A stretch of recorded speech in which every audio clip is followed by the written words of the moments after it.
So I have to admit that I'm not exactly sure which discussion starter this is. I think it's number 13 in our series from 2 Corinthians, and we're in chapter 8 in 2 Corinthians. I want you to think for a moment, who do you invest in? In other words, who do you put your time and effort and energy, all your gifts and abilities in to make sure you're there provided for? As you can tell, I'm in my van, and I've been up in Michigan and working with my son as he and his wife are reworking their house a little bit. They have 3 children now, our grandchildren, and we're working to redo some space in their house so they have a bigger space to provide for their children. They're homeschooling in this environment, and they need the space in order to do more of that. When we come to chapter 8 in 2 Corinthians, Paul begins this theme about talking about some money. He talks about creating a gift to take to Jerusalem. He talks about the generosity of the Corinthians and makes note that the Corinthian group is very generous. He also then comes down and says that he's not commanding them in verse 8. But I want to test the sincerity of your love by comparing it to the earnestness of others. And then he really drives it home by verse 9.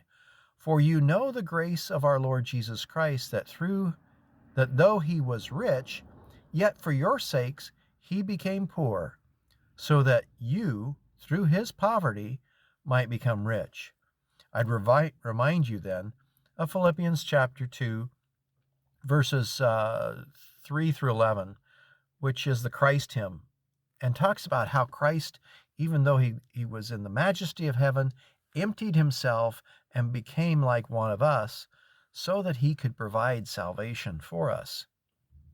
Now that's a pretty big commitment on Christ's part, and it involved the cruelty of the cross.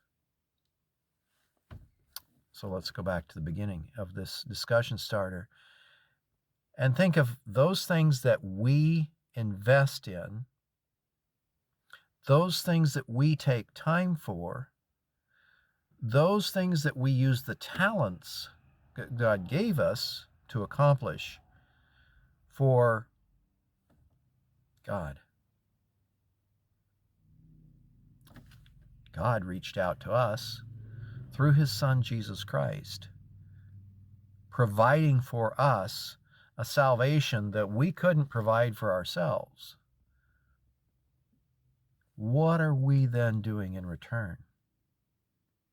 Now, many of you have a pastor, and I imagine your pastor puts in not only 10% back into the very pot that he draws his salary from, but he also gives his volunteer time.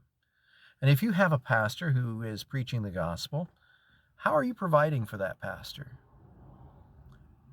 How about a missionary who's on the field? How are you providing for that missionary? For Paul, it was how are they going to provide for the very group from which Jesus came? In other words, there's sort of an economy that is developing even in Paul's time to take care of those within the Christian circle. Paul didn't expect it. Paul wasn't out playing golf or anything else. In fact, in the Gospels, all we know that Paul ever did was preach the gospel and make tents. And he did the tent making to provide his own income while he preached the gospel. So God has gifted each and every one of us with abilities. What are we doing with them? In this time of distance, we're given a little extra time to think about it.